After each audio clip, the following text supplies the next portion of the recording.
His Majesty Haile Selassie returns in triumph to Addis Ababa. A great ovation is given him by his subjects, who witnessed the moving spectacle of their emperor attending a Thanksgiving service at the Cathedral of St. George. አጼ ኃይለ ሥላሴ በድል ወደ አዲስ አበባ ተመለሱ። ህዝቡ ንጉሱ በቅዱስ ጊዮርጊስ ቤተክርስቲያን የምስጋና ጸሎት ሲያደርጉ በአስደናቂ ሁኔታ ተመልክቷል። ወደ ኢትዮጵያው ዙፋን ተመልሰው የመጀመሪያውን ክንውን ማድረጋቸው ነበር። በራስ ካሳ፣ ራስ ስዩምና በሌሎችም ወታደራዊ አዛዦችና የሃይማኖት መሪዎች ታጅበው አገራቸው ለዚህ ለመብቃቱ አስተዋጽኦ ያደረጉትን በሙሉ አመስግነዋል። አቢሲኒያ ዛሬ ከፍተኛ የደስታ ስሜት ውስጥ ነች። Today, Abyssinia rejoices. ፋሺስት ጣሊያን ለመጨረሻ ጊዜ ከአዲስ አበባ መባረሩን የሚያበስረውንና የኢትዮጵያን አረንጓዴ ቢጫ ቀይ ሰንደቅ በታላቁ ቤተመንግስት ሲሰቀል የእንግሊዙ የዜና ማሰራጫ ቢቢሲ ከአዲስ አበባ ለመላው ዓለም የዘገበውን ነበር የሰማችሁት።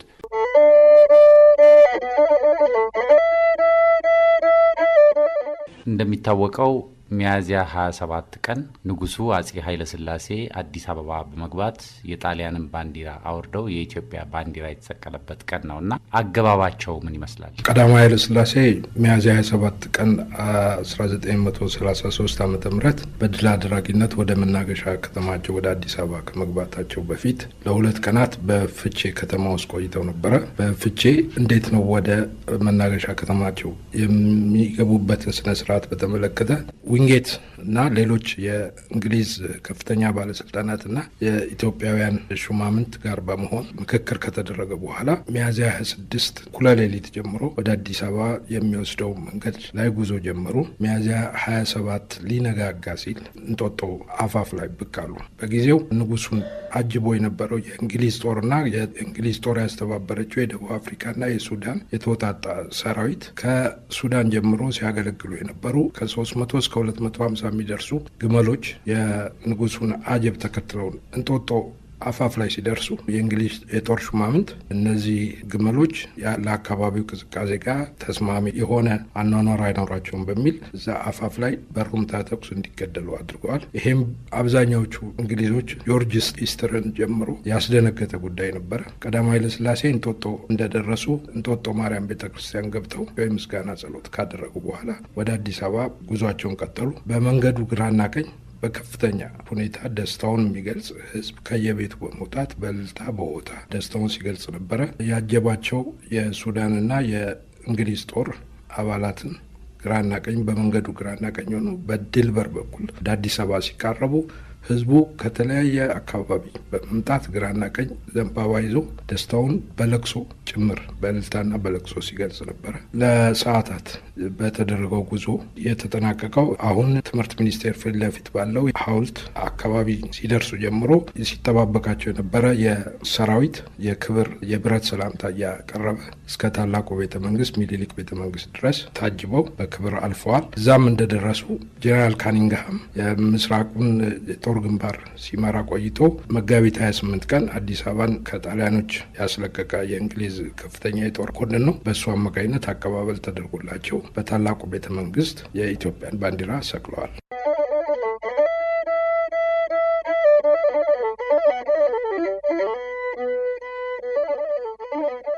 ንጉሱ ወደ ቤተመንግስታቸው ይዟቸው ሲጓዝ የነበረው መኪና ሲወርዱ ህዝቡ እጅ ለመንሳትና መሬት በመሳም ጭምር ደስታውን የገለጸ ሲሆን ካኒንግሃም ጋር የኢትዮጵያንና የእንግሊዝ ባንዲራ ከተሰቀለ በኋላ ንጉሠ ነገስቱ ለህዝባቸው ንግግር አድርገዋል። ይሄ ንግግር እስካሁን ድረስ በብዛት ሲደመጠናይም በአንዳንድ የታሪክ መጽሐፍትና መዛግብት ላይ ይገኛል።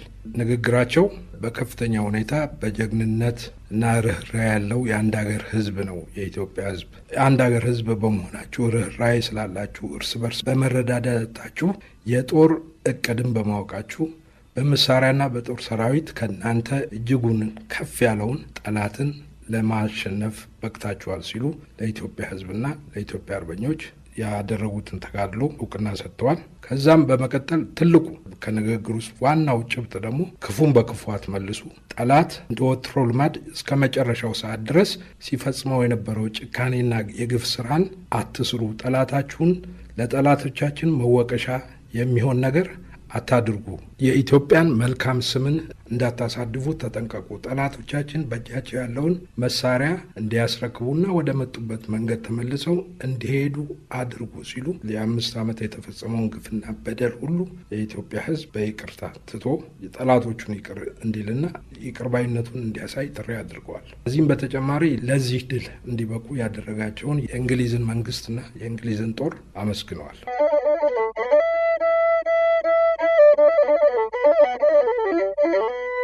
ጊዜው የጣሊያን ጦር ከአዲስ አበባና ዙሪያዋና ከጎጃም ክፍለ ሀገር ከጎንደር እንዲሁም ከተለያዩ የሀገሪቷ ክፍሎች ተባረረ እንጂ በአንዳንድ ቦታዎች ላይ ገና ይዞታውን ይዞ ነበረ። የጊቤ ድልድይ ለመስበር ሁሉ ሞክሮ ነበረ። በገረሱ ዱኪ የሚመራ የኢትዮጵያ አርበኞችና የእንግሊዝ ጦር ወደዛ ሄዶ እጅ እንዲሰጥ ውጊያ ላይ ነበረ። የጣሊያን ጦር ያን ጊዜ ብቻ ተሸንፎ አልወጣም። ለ2 ዓመታት ያህል በተለያዩ የሀገሪቷ ክፍሎች የሽምቅ ውጊያ ሲያካሂድ እንደቆየን በብዛት ይሄ ታሪክ አይነገርም። ለ2 ዓመታት በተለያዩ የኢትዮጵያ አካባቢዎች የጣሊያን ጦር መኮንኖች የሚመሩት የሽምቅ ውጊያ የሚያካሂዱ ቡድኖች ነበሩ። እነዚህ ቡድኖች በኢትዮጵያ በኤርትራና በሶማሊያ በሚገኙ ሕዝብ ውስጥ ተሸሽገው የነበሩ 7000 ይደርሱ ነበረ ጣሊያኖቹ። ከነዚህ ውስጥ እስከ አውሮፓውያን አቆጣጠር መስከረም 1943 ድረስ ካፒቴን ፓውሎ አላንሶ፣ ኮሎኔል ሊዮፖልድ ሬዞ፣ ሜጀር ሉሳንቲ የተባሉ በተለያዩ የኢትዮጵያ አካባቢዎች፣ ኮሎኔል ዲማርኮ በኦጋዴን በአሁኑ የኢትዮጵያ ሶማሌ ክልል፣ ኮሎኔል ሩጃኒ በደንከል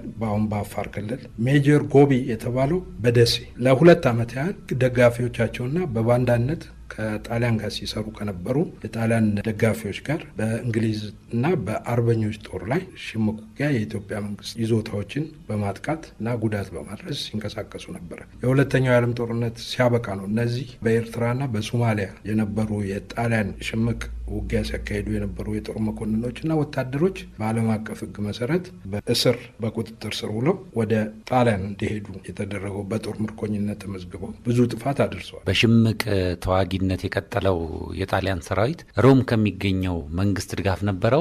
አንድ ወቅት ላይ ለእነዚህን የጣሊያን ሽምቅ ተዋጊዎችን ለመደገፍ የፋሺስት መንግስት በአልሞት ባይ ተጋዳይነት እርዳታ ድጋፍ ለማድረግ የጦር አይሮፕላን ስንቅና ትጥቅ ይዞ ወደ ኤርትራና ወደ ሶማሌ እንዲበር እና ለነዚህ ሽምቅ ውጊያ ለሚያካሄዱ የጣሊያን ወታደሮች ጋር ግንኙነት ለመፍጠር ተንቀሳቅሶ እንደነበረ የሚያሳዩ መረጃዎች አሉ። ያን ያህል ነው ጦርነቱ ኢትዮጵያውያን በከፈሉት መስዋዕትነት በድል አድራጊነት ቢፈጸምም እንግሊዝ በጊዜው የሁለተኛውን የዓለም ጦርነት በአሸናፊነት ለመውጣት በምታደርገው እንቅስቃሴ ላይ ጣሊያን ይህን ያህልም አንገራግራ እንደነበረ የሚያሳዩ ብዙ መረጃዎች አሉ።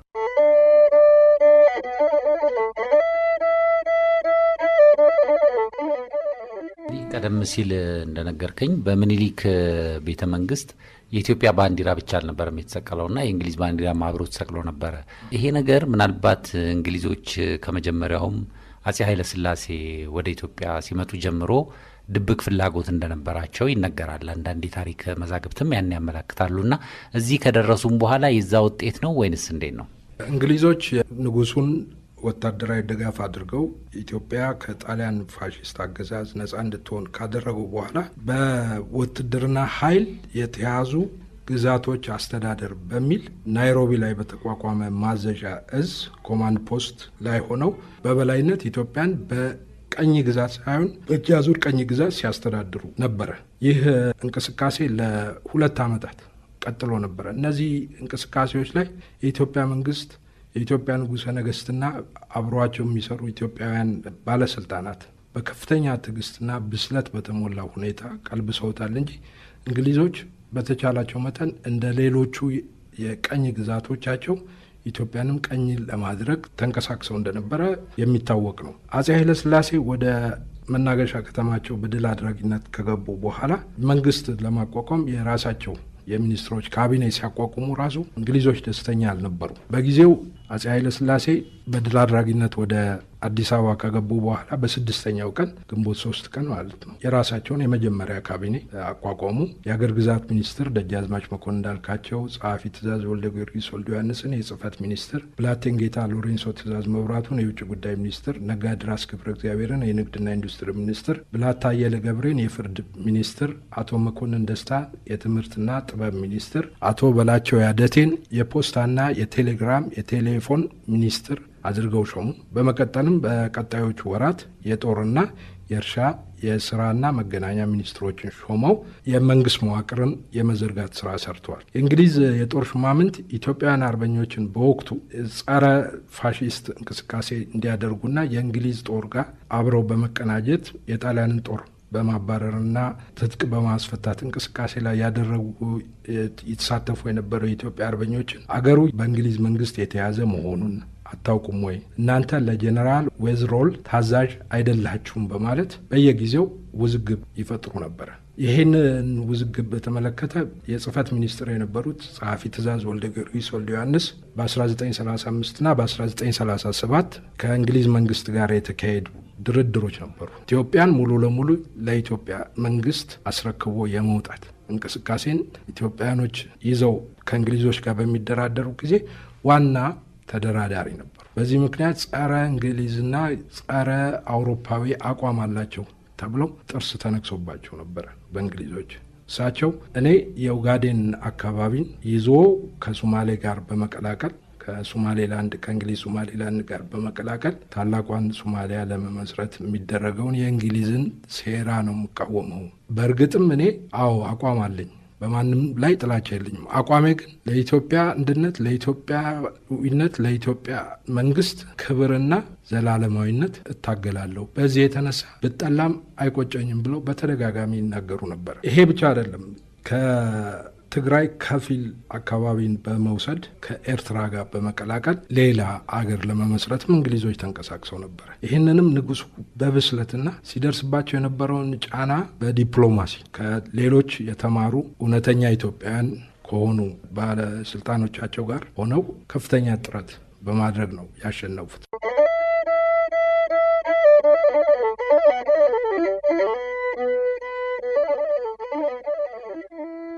ኢትዮጵያ ውስጥ የንጉሱን አስተዳደር የሚቃወሙ በፊት ጀምሮ ከንጉሱ ጋር ውዝግብ ውስጥ የነበሩ ኢትዮጵያውያን ባለስልጣናት ነበሩ።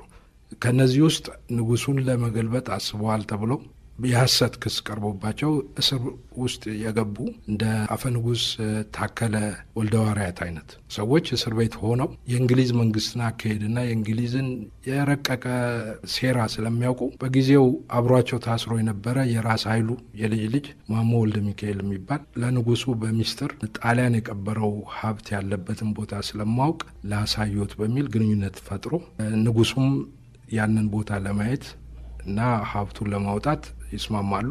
ይህንን ያስበው የራስ ኃይሉ የልጅ ልጅ የሆነው ማሞ ወልደ ሚካኤል ከደጃዝማች በላይ ዘለቀና ከታከለ ወልደ ሐዋርያት ጋር አብሮ ታስሮ ነበር እና ለታከለ ወልደ ሐዋርያትና ለበላይ ዘለቀ በጣሊያን ጊዜ ወቅቷቸዋል ከጣሊያን ጋር እንትን ብሎና ንጉሱን ለመግደል ነበረ ያንን ነገር ያቀነባበረው። ንጉሱ እዛ ጋር መጥተው የተቀበረው ሀብትን ለማየት እንትን ሲሉ በልብሱ ጥፋት ውስጥ ደብቆ በሚይዘው ቢላላ በሚባል ቦምብ አፈንድቶ ሊገድላቸው እንደሆነ ለታከለ ወልደ ሐዋርያት እና ለበላይ ዘለቀ ይነግራል።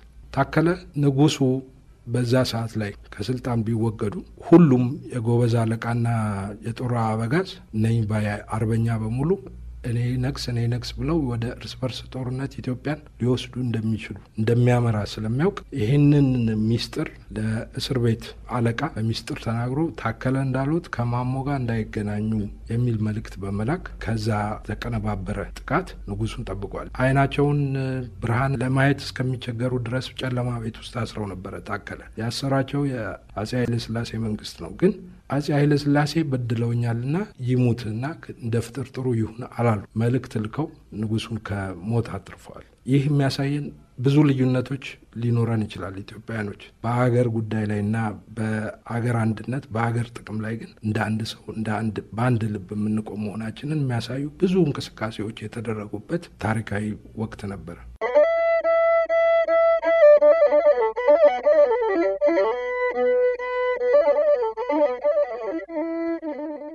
እንደሚታወቀው አብዛኛዎቹ የዓለም ሀገራት በቅኝ አገዛዝ ስር ነበሩ። ወደ ሰሜን አሜሪካ ብንሄድ፣ አውሮፓ ብንሄድ፣ እስያ ብንሄድ፣ አፍሪካ ውስጥ ሁሉም ማለት ይቻላል በቅኝ አገዛዝ ስር ነበሩ።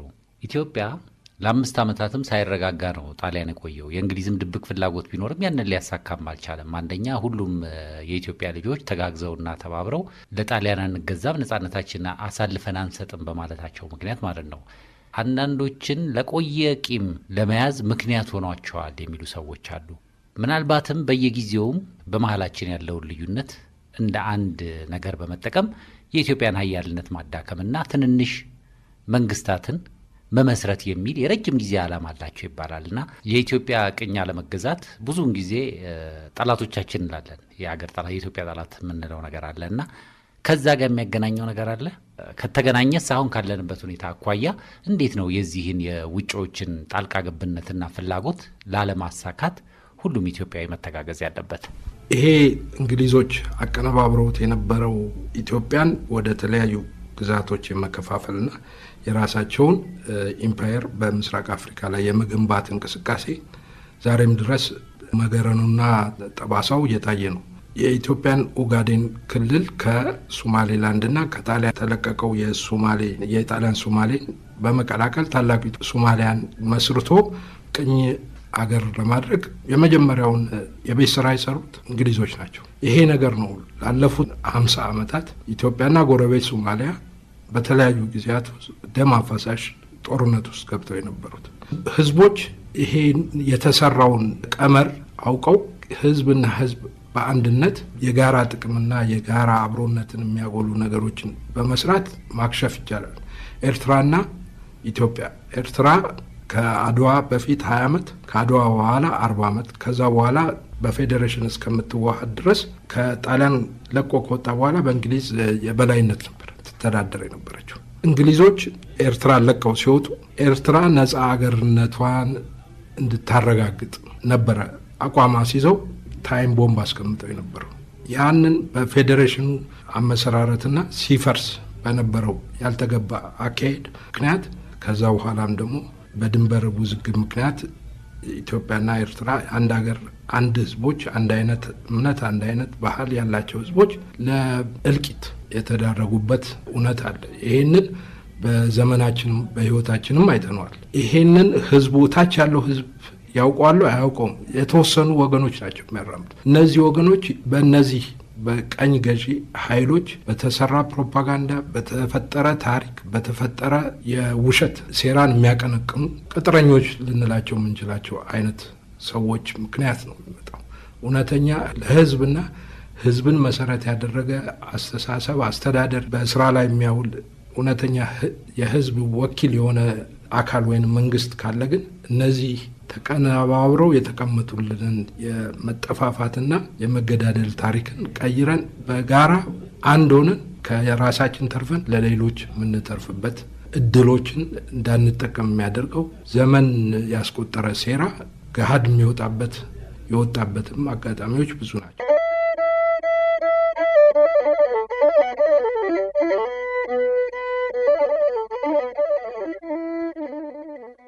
አያቶቻችን እየተጋደሉ አገርን አቆይተዋልና ይሄ ሚያዝያ 27 የሚከበረው የድል ቀን አሁን ላለችው ኢትዮጵያና ኢትዮጵያውያን በጎሪጥ ለመተያየት የሚፈልጉ በህዝብ ደረጃ እንኳን የለም እና የተለያዩ ልሂቃን መሀል ያለው ልዩነት በምን አይነት መልኩ ይሄ የድል ቀን ሊያስታውሳቸው ይችላል? በሚገርም ሁኔታ በላይ ዘለቀ በል ጃገማ ኬሎ በል ገረሱ ዱኪ እና ሌሎች አርበኞች በስራቸው ያሉትን ተዋጊዎች አርበኞችን ይዘው ከንጉሱ ጋር ሲገናኙ መጀመሪያ የሚናገሩት ነገር ይሄው ሰራዊቱን ውሰዱ፣ እኛ ወደ እርሻችን በፊት ወደምንሰራው ስራ እንመለስ ነው የሚሉት። ምንድነው?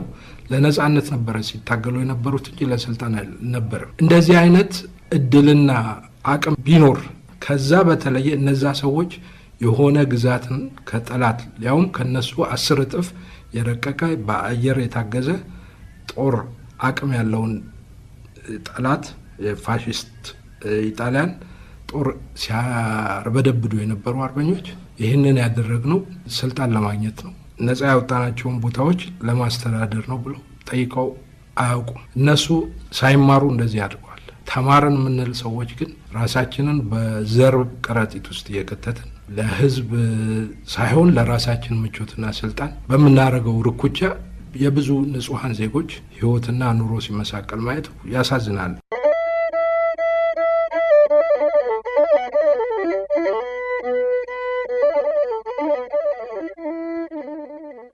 በ5 ዓመት የጣሊያን ወረራ ወቅት 275,000 ሰላማዊ ኢትዮጵያውያን ተገድለዋል። 78,500 አርበኞች በጦርነቱ አልቀዋል። 17,800 ሴቶችና ህጻናት በቦምብ እና በመርዝ ጋዝ ምክንያት ህይወታቸውን አጥተዋል። በየካቲት 12 ቀን በግራዚያኒ ጭፍጨፋ 30,000 ኢትዮጵያውያን ተገድለዋል። 35,000 ሰዎች ደግሞ ኢትዮጵያውያን ማለት በተለያዩ የፋሺስት ጣሊያን ጦር ሲያስተዳድራቸው በነበሩ ማጎሪያ ካምፖች ውስጥ ታጉረው በተላላፊ በሽታና በረሃብና በጥም ሞተዋል። በአጠቃላይ የኢትዮጵያ መንግስት በወቅቱ 760,300 ዜጎች ተገድሎብኛል ብሎ ነበር። የኢትዮጵያ መንግስት ይሄ ብቻ አይደለም። 5 ሚሊዮን የቀንድ ከብቶች፣ 7 ሚሊዮን በግና ፍየል፣ 1 ሚሊዮን ፈረስና በቅሎ፣ 700,000 ግመሎች ከህዝቡ ላይ ተዘርፈው ይሄን ያህል ጉዳት በ5 ዓመት ደርሷል። ይህንን በተመለከተ በሁለተኛው የዓለም ጦርነትን ያሸነፉ መንግስታት ከጣሊያን አዲስ ከተመሰረተው መንግስት ጋር ባደረጉት ድርድር ጣሊያን የኢትዮጵያን መንግስት በቀዳማዊ ኃይለ ሥላሴ የሚመራውን መንግስት እውቅና እንድትሰጥ ጠይቀው 25 ሚሊዮን ፓውንድ ካሳ እንድትከፍል ወስነው ነበረ። ይሄ የአሸናፊ ሀገሮች ለጣሊያን መንግስት ላይ የጣሉት የካሳ ክፍያ ምን ያህሉ ለኢትዮጵያ እንደከፈለች አይታወቅም። ግን የቆቃ ኤሌክትሪክ ኃይል ማመንጫ በዚህ ካሳ በተገኘ ገንዘብ እንደተገነባ ይታወቃል። በእርስ በርስ የምናደርገው ውዝግብና በጥላቻ የተነሳ የሚደረጉ እልቂቶች ካሳ እንኳን ከአንደኛው ለአንደኛው ካሳ የማይከፍልበት የድህነት አረንቋ ውስጥ እየኖርን እንደገና ደግሞ ያችን ያለችንን ትንሽ ተስፋ የምናጨልምበት ነገር መሆን የለበትም። ይሄንን በዚህ የድል በዓል አገሬን ወዳለሁ፣ የበቀልኩበትን ህዝብ፣ ያደግኩበትን ህዝብ አከብራለሁ፣ አውቃለሁ የሚል ወገን ሁሉ ይህንን ተገንዝቦ ለሰላም ለአንድነትና አብሮ ለመኖር ቃል የሚገባበት ቃል የገባም ካለ ቃሉን የሚያድስበት ጊዜ እንዲሆን ነው ማስበው።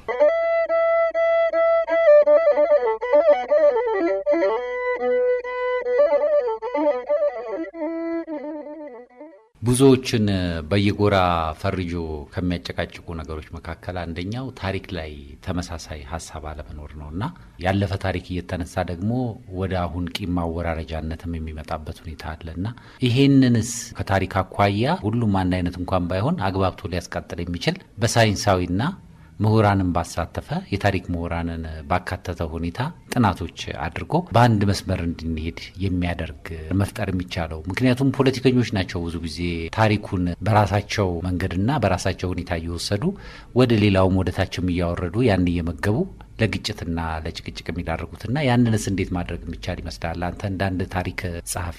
ትልቁ ነገር ለኢትዮጵያ ብለው ከመሞት አልፈው አያት ቅድመ አያቶቻችን ለዓለም አቀፍ ሰላምና አንድነት መስዋዕት የሆኑ ኢትዮጵያውያን አሉ። አብዲሳ አጋ በጣሊያን በረሃዎች ከዩጎዝላቪያ የጦር እስረኞች ጋር ግንባር ፈጥሮ ለዩጎዝላቪያ ነጻነት፣ ለጸረ ፋሺስት ትግል ላይ በመሪነት ከእስር ቤት ወጥቶ በመሪነት ብዙ መስዋዕትነት የከፈለ ጀግና ነው። የእሱን ታሪክ ዓለም አቀፍ ደረጃ የደረሰን ታሪክ ነው ማየት ያለብን። ገረሱ ዱኪ፣ ጃገማ ኬሎ፣ አበበ አረጋይ ልጃቸውን ጣሊያን ማርኮት የፈለገው ይሁን እስከ ማለት ደርሰው ትግል የመሩ ሰዎች ናቸው። ሌሎችም በትግራይ በጎንደር እነ ራስ ውብነ፣ አሞራው ውብነ የሚባሉት ብዙ ጀግኖች ማለት ነው። እነዚህ ጀግኖች ሲታገሉ እኔ ጎንደሬ ነኝ፣ እኔ ኦሮሞ ነኝ፣ እኔ እንትና አንድ የሚያሰባስባቸውን ነገር ይዘው ነው። ይሄንን ለህብረተሰቡ በተለይ እነዚህ ጀግኖች የበቀሉበት ህዝብ ታሪካቸውን ማወቅ አለበት። ታሪካቸውን ሲያውቅ ለማን ነው ይህንን ነገር ያደረጉት? ለጎጣቸው ነው አይደለም።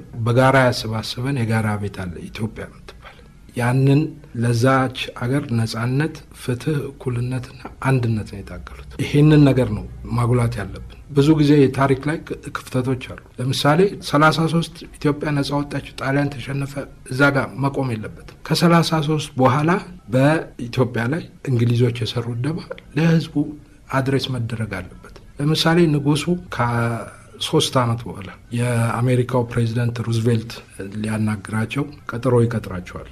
መልእክት ይመጣል ማለት ነው፣ ወደ ግብጽ እንዲመጡ ማለት ነው። አይሮፕላን ተልኳል። የአሜሪካ አየር ኃይል አይሮፕላን ተልኮ ኢትዮጵያ አርፏል። አይሮፕላኑ ከኢትዮጵያ አየር ክልል ውስጥ ለመብረር ለመነሳት ሆነ ለማረፍ የእንግሊዝ መንግስት ተጠሪ የነበረው ሮበርት ሆው የሚባል እንግሊዝ ኤምባሲ ውስጥ የሚኖር የእንግሊዝ መንግስት ተጠሪ ነው። ያለሱ ፍቃድ አይሮፕላን አይበርም ነበር ኢትዮጵያ ውስጥ። በዛ አይሮፕላን ሌሊት ወደ ካይሮ ሲያመሩ የአይሮፕላኑን ድምፅ ሰምቶ የምን አይሮፕላን ነው ብሎ ንጉሱ እንግዲህ የፈለጉበት መንቀሳቀስ የሚችሉበት የንጉሰ ነገስቱ ግዛት ከድል በኋላ ንጉሰ ነገስቱን እንደዚህ ለቸርችል አቴንስ ነበር ለእሳቸው መልእክት ልኮ ማለት ነው ከሩዝቬልት ጋር ሊገናኙ ሄደዋል። ንጉሱ ከሩዝቬልት ጋር ያደረጉት ውይይት ላይ እሳቸው ብቻ አልነበሩም። የግብጽ ንጉስ ፋሩቅ ተጠርተው ነበር። የሳውዲ ንጉስም ተጠርተው ተወያይተው ነበር። ሩዝቬልት ያገኙት በኩዌንሲ ዩኤስ የጦር መርከብ የአሜሪካ ጦር መርከብ ውስጥ ነበር። ንግግር ካደረጉ በኋላ ዊንስተን ቸርችል ይሄንን የዲፕሎማሲያዊ በላይነት አሜሪካ ልትቀዳጅ ነው በእነዚህ 3 ንጉሶች ጋር ተነጋግረው በሚል ፍርሃትና ስጋት ከአቴንስ ከካይሮ ንጉስ ውስጥ ሳይነሱና ወደ ኢትዮጵያ ሳይመለሱ ለማግኘት ከአቴንስ ተነስተው ካይሮ ሄዱ። ምሽት ላይ አግኝቷቸው ተወያይተው ጤናማ ውይይትም አልነበረም። የሁለት ሊን መኪናዎች በስጦታ እንደሰጣቸው በታሪክ ላይ የተመዘገበ እውነት አለ። ይሄንን ማወቅ አለበት የኢትዮጵያ ሕዝብ። ያንን ትግል በእንግሊዝ የበላይነትና በእጅ አዙር ቀኝ ግዛት ለመገዛት የነበረውን እድል እንዴት ነው ኢትዮጵያኖች ያጨናገፉት? ለዚህ ባለውለታዎች እነማን ናቸው? ማንም ሰው በብዛት ሲወራ አንሰማ። እነዚህ ነገሮች ታሪክ ጸሐፊዎች መጽሐፍ መመርመርና ለህዝብ ማድረስ አለባቸው። ያ ነው ክፍተት ይደፍናል ብዬ ማስበው።